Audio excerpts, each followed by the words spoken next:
Cena n'est plus champion.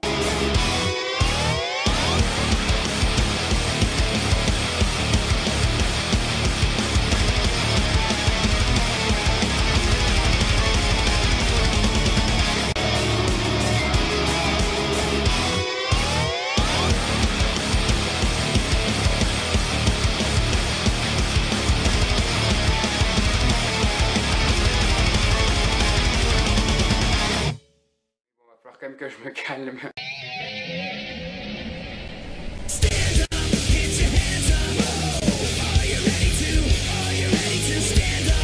Bonjour à tous, j'espère que vous allez bien. Et aujourd'hui on se retrouve pour l'analyse du PPV SummerSlam qui était, mis à part le match final, enfin le résultat du match final était un très bon PPV. Je m'excuse pour cette petite folie, mais en plus, je pense que vous le voyez, j'ai la tête du mec qui a dormi que 2 heures. Donc, je vais raconter ma vie pour une fois, parce que j'ai envie. Oui, je porte mon pantalon ici, donc voilà, je pourrais même enlever celui-là. Ouh, attention. Ouais, donc juste un petit peu plus de sérieux, un peu plus se poser maintenant. Non, alors, juste pour remettre les choses dans leur contexte, à 14 h hier, je faisais le journal des fans avec Jean Relais, et j'ai reçu un appel de ma copine qui me disait... Jordan, ma petite sœur ne vient pas au concert de Gad Elmaleh, est-ce que tu veux venir? Alors, moi bien sûr Gad Elmaleh, je me suis dit oui bien sûr on va accepter.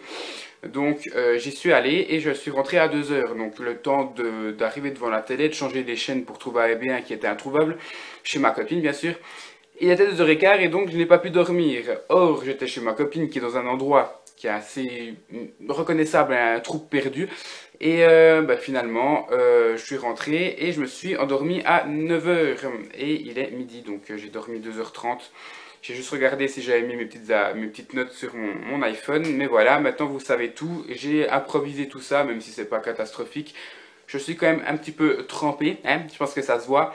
Et on va commencer cette analyse comme ça. Il va falloir que je range tout.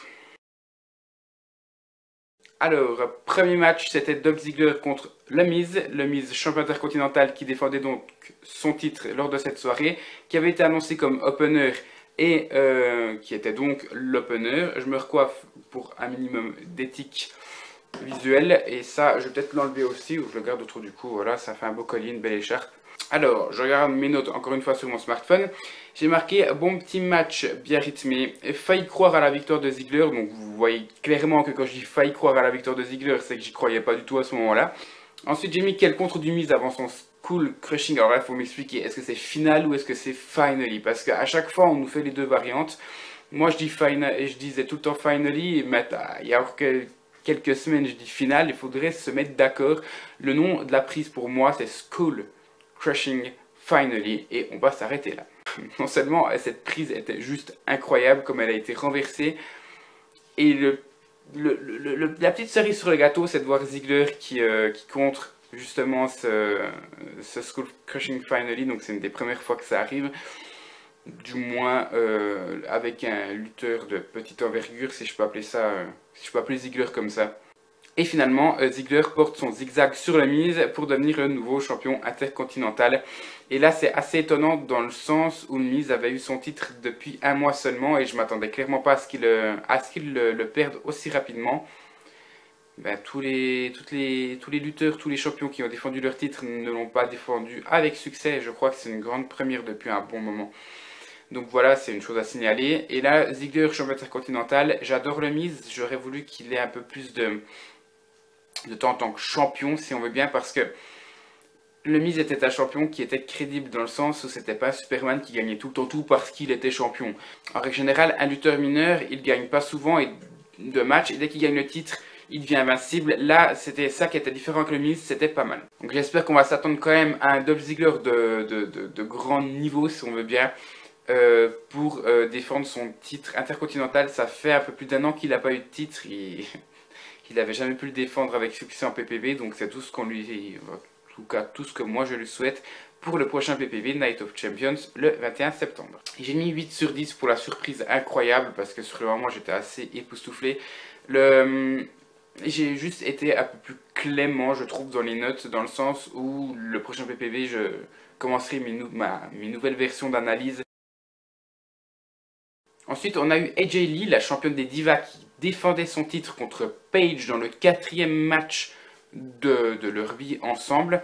Il y avait 2 victoires à 1 pour AJ Lee et là, cette fois-ci, la seule petite variante, c'était que Paige était totalement heal lors de ce match. Le précédent, c'était à Battleground, elle était encore face et ça a donné une nouvelle envergure dans ce match et carrément même une nouvelle brutalité. C'était assez incroyable, je trouve, d'avoir un match de diva aussi brutal et c'est un peu le ressenti que j'ai dans tout le show. Le show était bien badass, je trouve, au niveau des coups.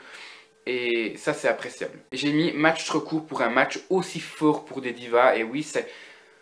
On nous annonce 12 minutes, alors peut-être qu'ils comptaient les entrées, mais moi ça me déçoit parce que je m'attendais à en voir un peu plus. C'était vraiment dingue de voir AJ Lee qui saute à l'extérieur du ring, de voir vraiment Paige tabasser AJ Lee assez violemment, pareil dans le sens inverse. Voilà, j'ai trouvé que c'était trop court parce que c'était trop bon tout simplement. Et voilà, moi je demandais juste plus de temps, mais au niveau de la qualité in ring, je ne pouvais pas demander plus. Pour moi, c'était parfait. Alors bien sûr, quand je dis que c'était parfait, c'est au vu de l'état de la division des divas aujourd'hui. Mais on ne va pas comparer ça à un Trish Lita, même si Christophe a juste l'a dit, je crois, ou je ne sais plus qui l'a dit. On ne peut pas comparer ces deux rivalités, donc je dis que c'est parfait au vu de la situation de la division des divas. Donc là, j'ai mis aussi 8 sur 10 pour la surprise que Paige gagne, parce que beaucoup de monde l'attendait, mais... Enfin, beaucoup de monde l'espérait, mais ne l'attendait justement pas, voilà. Donc moi, j'étais surpris, je m'attendais à ce que AJ gagne, donc j'ai mis 8 sur 10, et puis, comme je l'ai déjà dit 350 fois, pour un match de diva, c'était vraiment du haut niveau. Là, je vois que je me suis fait une petite réflexion pendant l'entre-match, en fait, entre Swagger et Rusev, juste après le match AJ Lee contre Paige, j'ai marqué 2 changements de titre. Lesnar ne gagnera pas parce que 3 sur 3, c'est assez dingue. Et je me fais une autre réflexion par la suite dans le PPV. J'en parlerai après. Donc le match Swagger-Rusev, un match qui n'était pas... Il n'était pas terrible, franchement. Il était correct. Voilà, je vais l'appeler correct. C'était pas un flag match déjà. Je vois pas l'utilité de mettre tes drapeaux en dehors. Ok, tu gagnes, tu peux faire aller ton petit drapeau à la con. Je sais pas, pour moi, ils l'ont fait tout le temps.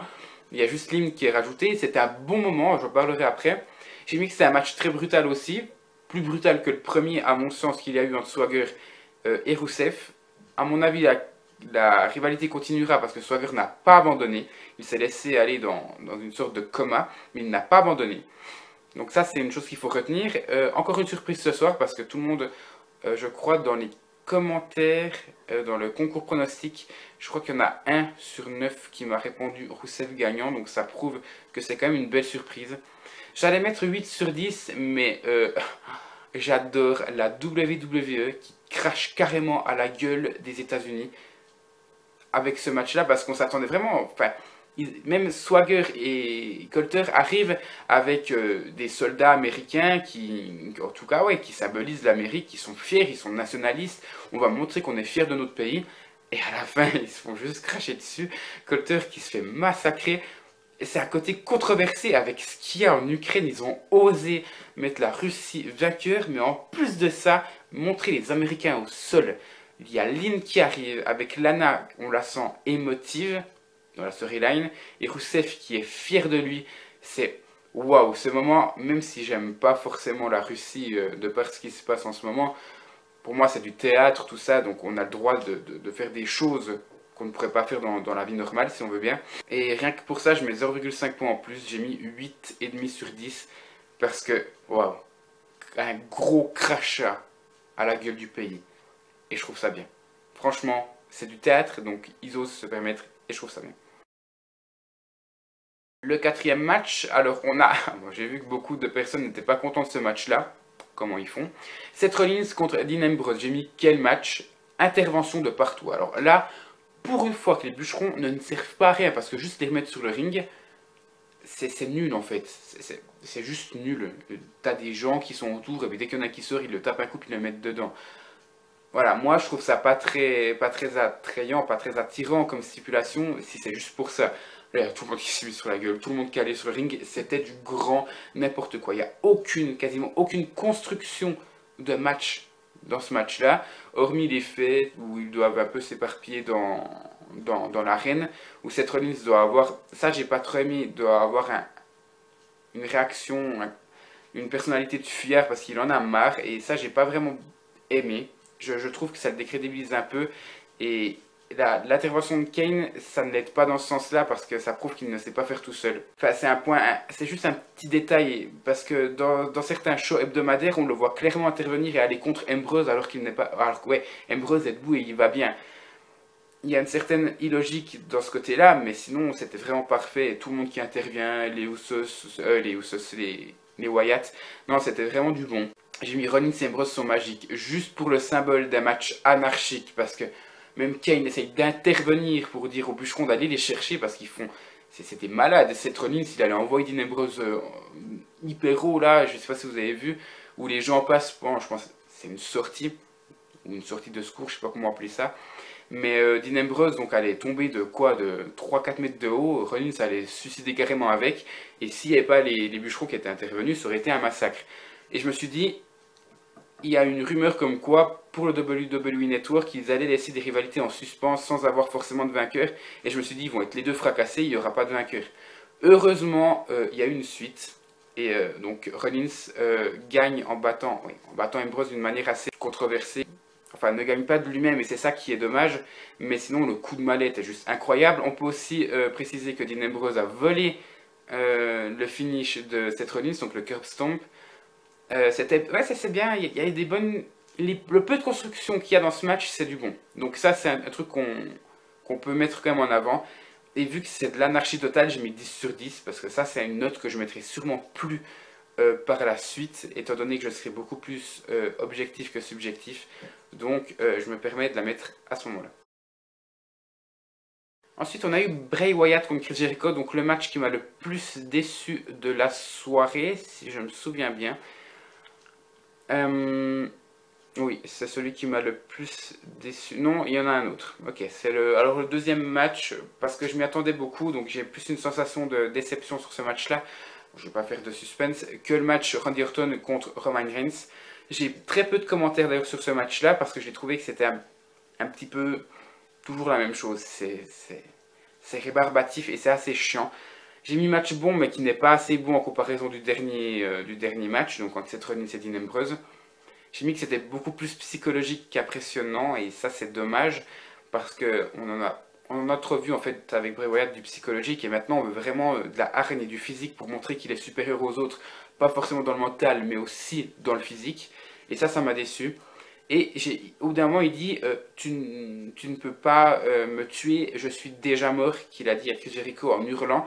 Et je me suis dit, une idée, un truc qui pourrait être juste incroyable. Bon, ça plaira pas à tout le monde. Dites-moi ce que vous en pensez. Une idée de rivalité.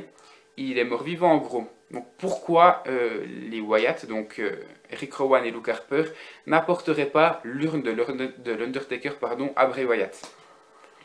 Ce serait assez classe, je trouve, et Kane pourrait, vu que l'Undertaker ne pourrait plus réagir, Kane pourrait avoir son match pour défendre son frère. Enfin, il pourrait y avoir plein de trucs comme ça, mais l'urne associée à Bray Wyatt, je trouve que ce serait clairement orgasmique. Et voilà, je sais que ça n'arrivera jamais, mais dites-moi ce que vous en pensez, sans vraiment que ça dénature l'Undertaker. Ça déjà arrive avec Mankind, donc pourquoi ça n'arriverait pas avec quelqu'un d'autre? Pour ce match-là, j'ai mis 8 sur 10. Parce que je suis content quand même que Bray Wyatt l'ait emporté et sans avoir besoin d'aide de ses frères. Alors, encore 3 matchs. Stephanie McMahon contre Brie Bella. Que dire de ce match, Stephanie? Alors, comme l'a dit le public, elle n'a rien perdu de son talent. Alors, je ne l'ai pas connue, étant donné que je suis la WWE que depuis 2006. Mais j'ai déjà pu voir son association de Chris Jericho, par exemple.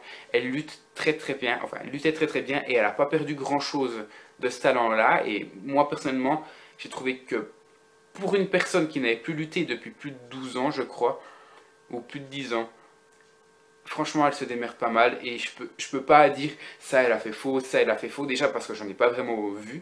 Et en plus parce que je serais vraiment de mauvaise foi si je disais, si je m'attaquais à elle. Voilà, c'est juste pour ça. Maintenant, il y a des mauvais côtés quand même dans ce match-là.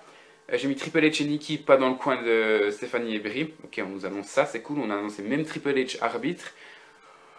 Je pense que s'ils ne l'ont pas mis arbitre, c'est parce que c'était clair que Brie Bella n'allait pas gagner. Donc ça aurait donné une sorte de spoil du match. On le comprend à la vue du résultat.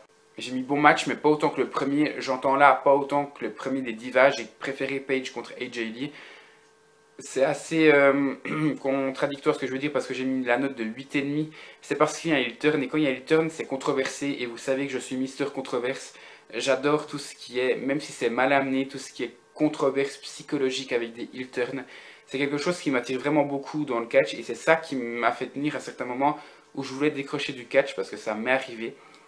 Et le heel turn de Nikki, même s'il n'est pas logique parce qu'elle se ramasse à pedigree 2 semaines avant et là elle va aider Stéphanie, il est assez mal amené dans le sens où on la voyait clairement, enfin on voyait Stern clairement arriver, elle attaque pas Triple H, j'attendais à ce que quand elle arrive, elle prenne le pied de Triple H et elle l'enlève et qu'il se tabasse, qu'il se fracasse la gueule sur, le rebord du ring et c'est pas arrivé. Après, Brie et Nikki chacun d'un côté, c'était symbolique et voilà, il était clairement prévisible. J'ai mis pas logique, mais d'une certaine façon, même si c'est maladroit, c'est amené à nous faire rappeler le heel turn de Matt Hardy sur Jeff Hardy au Royal Rumble. C'était WrestleMania 25, donc ça fait 5 ans, donc c'était 2009, je pense pas me tromper, lorsqu'il avait porté un coup de chaise à son frère et que Edge avait pu remporter à nouveau le titre de la WWE. Voilà, même Jean Rollet me l'a fait remarquer et je trouvais ça très, très marrant qu'on l'ait remarqué les deux quasiment en même temps. Donc voilà, et juste pour ça j'ai mis 8,5 et il fallait dire que j'étais assez euphorique avec le début de la carte aussi. Ensuite il y avait Randy Orton contre Roman Reigns, donc là voilà, je vais vous dire les choses comme je l'ai marqué là et pas essayer de trouver d'autres éléments à ajouter parce que j'en ai marqué beaucoup. J'ai marqué pas assez brutal pour compenser le manque de rythme parce qu'ils ont un clair manque de rythme entre les deux. L'alchimie n'y est pas, je trouve. Autant ils sont bons à mon avis l'un comme l'autre, ou en tout cas impressionnants l'un comme l'autre, mais il n'y a pas l'alchimie entre les deux, donc je m'attendais à ce que ce soit un peu plus brutal, comme je sais pas, une table des commentateurs détruite. Roman Reigns aurait pu se venger de ça. J'ai mis le RKO magique, mais alors il faudra m'expliquer pourquoi Reigns fait un saut en hauteur. Il a volé à 2 mètres, alors même si vous voulez faire un spear à la tête, je sais pas si c'est une bonne idée. Donc c'était une très grosse erreur, je trouve un très gros botch qui m'a dérangé, même s'il n'était pas dérangeant je pense pour certaines autres personnes. Moi j'ai trouvé ça vraiment dégueulasse, c'est juste un petit détail, mais je comprends pas pourquoi il saute à 2 mètres de haut. Voilà, et j'ai mis, faudra penser à supprimer le punt kick parce qu'on sait qu'il ne peut plus l'utiliser. Donc Orton, nous ne sommes pas cons en parlant des fans. À chaque fois qu'il veut porter le punt kick, c'est là que le match tourne en faveur du face. Et je trouve ça clairement con parce que on n'est pas bête, on sait très bien qu'il n'ose plus l'utiliser à part dans vraiment des grosses stipulations. Dans un match simple, il va jamais l'utiliser. Donc je trouve que la WWE nous prend un peu pour des cons dans ce match-là, enfin au travers de ce geste-là. Et le dernier, c'est manque de rythme, ouais, ça j'ai déjà précisé. Donc j'ai mis 7,5 sur 10, c'est la plus mauvaise note du PPV, et c'est quand même une bonne note. Et pour finir, le main event, donc je vais calmer un peu ma joie. Je vais essayer d'être objectif. Voilà. Cena s'est fait démonter et il a eu une image de gamine de 8 ans qui se faisait violer par un vilain monsieur de 35 ans. C'était un truc de malade, je ne peux pas être plus objectif que ça parce que c'est ce qui s'est passé. J'ai eu l'impression d'un viol sur une écolière. L'image que j'ai eue, alors c'était vraiment orgasmique de voir ça. Alors que je m'attendais clairement à une victoire de Cena. Et je m'explique, le dernier point, le dernier détail qui me faisait dire qu'il allait avoir une victoire de Cena, c'est qu'il y avait 5 victoires de heel sur 7 et 2 changements de titre sur 2. Je me disais, Brock Lesnar, s'il gagne, ça va accentuer le côté heel. 6 vainqueurs sur 8, je ne compte pas Rob Van Dam dans le pré-show. Et voilà, pour moi, je ne voyais clairement pas les choses venir. Et ça, vraiment... Plus le match avançait et plus je mettais des commentaires pour dire on n'est pas con, Cena va gagner, il ne peut pas se faire ridiculiser. Et je vais vous dire ce que j'ai marqué. J'ai mis Cena, bon, ça c'est une autre chose, j'ai mis Cena, on dirait un vendeur dans un fast-food comme il est habillé en rouge. Voilà, j'ai trop joué à GTA je pense, et il y a des fast-food dans GTA, et il y a des mecs qui sont souvent en rouge ou en orange avec des têtes de coq, je l'imaginais tellement avec la tête de coq Cena à ce moment-là, ça n'y va pas et il n'est pas crédible dans cette tenue-là. Après j'ai mis le fait de porter le F5 dès le départ prédit la victoire de Cena, c'est logique. Il se fait démonter, il s'est jamais fait humilier dans un match. Il va gagner, il va faire son Cena quoi, tout simplement. Il va revenir en fin de match, faire son FU, et, enfin son Attitude Adjustment, et il va gagner le match. ne s'est pas du tout passé comme ça. J'ai mis Cena se fait trop ridiculiser pour perdre. Mauvais choix de schéma de match. Bah oui, c'est logique. C'est ridicule de faire passer un mec à tabac pendant 15 minutes pour qu'au fond, il perde le match. Et c'est ce qui est quand même arrivé. C'est ça qui est dingue. J'ai mis match de brut, 16 German suplex. Incroyable.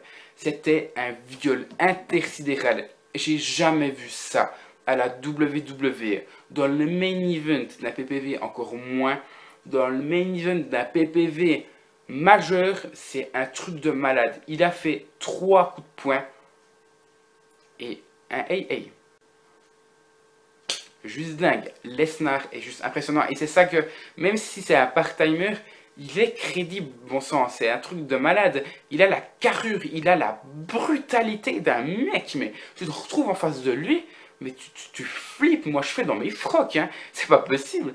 Ce mec est malade. Il inspire la violence. C'est un truc de malade. Et ouais, vraiment, je trouve que en tant que champion, il peut être là une fois par année. Il est crédible pour moi. J'espère que ça va pas trop durer quand même, parce qu'un champion absent, c'est pas non plus, c'est pas très attirant des masses. Mais voilà, juste, ils avaient un angle, je crois, qui était de mettre tout le roster contre Brock Lesnar. Ça pourrait être pas mal. Et juste en comparaison, même si CM Punk en 2013 a donné plus de prise à Lesnar que Cena cette année. Voilà. Maintenant, juste un point négatif, c'est que Cena, il est 15 fois champion du monde. Je ne cherche pas à le défendre, mais se faire passer à tabac et ridiculiser de la sorte, je voulais clairement que Lesnar gagne, c'est normal. Mais à ce point-là, je sais pas, j'ai presque honte d'être content que Lesnar a gagné.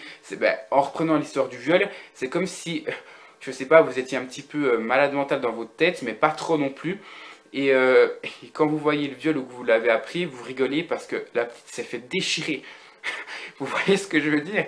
Il y a une part là-dedans de, comment dire ça, de cruauté, de masochisme. C'est un truc de malade. Pour moi, j'ai la même image et c'est horrible. Je trouve que Cena méritait quand même de donner de la résistance, même s'il perdait le match. Voilà, c'est juste, niveau crédibilité, ça ne tient pas la route vis-à-vis de ça. Mais Lesnar champion, c'est parfait. Je vais remettre ma tête dans l'évier où c'est rempli de vaisselle avec de l'eau trouble. J'ai mis 10 sur 10 pour ce match-là, pour le symbole. Ce sera, je pense, les derniers 10 sur 10. Et surtout la dernière fois qu'il y en aura 2 dans un PPV, je pense. Et la note finale, c'est 8,6 sur 10. Je vous mets la fiche des matchs, des PPV, pardon, que j'ai fait durant cette année. Il y en a 13 parce qu'il y a 2 fois Battleground. Vous pouvez voir qu'elle prend la 3e place. Donc je vous laisse observer ça.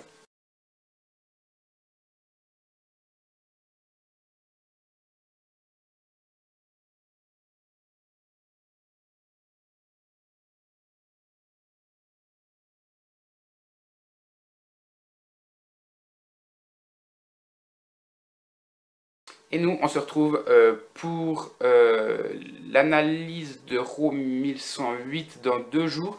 Demain, il y a une petite vidéo de 40 secondes qui fera sourire certains ou qui se dira il a aucun humour, il a un humour de merde. Elle dure 40 secondes. J'avais envie de faire une petite vidéo comme ça, délire, parce que ça change de temps en temps. Voilà, merci d'avoir suivi cette vidéo. Et nous, on se retrouve donc demain. Allez, bye bye à tous. Et vive Brock Lesnar.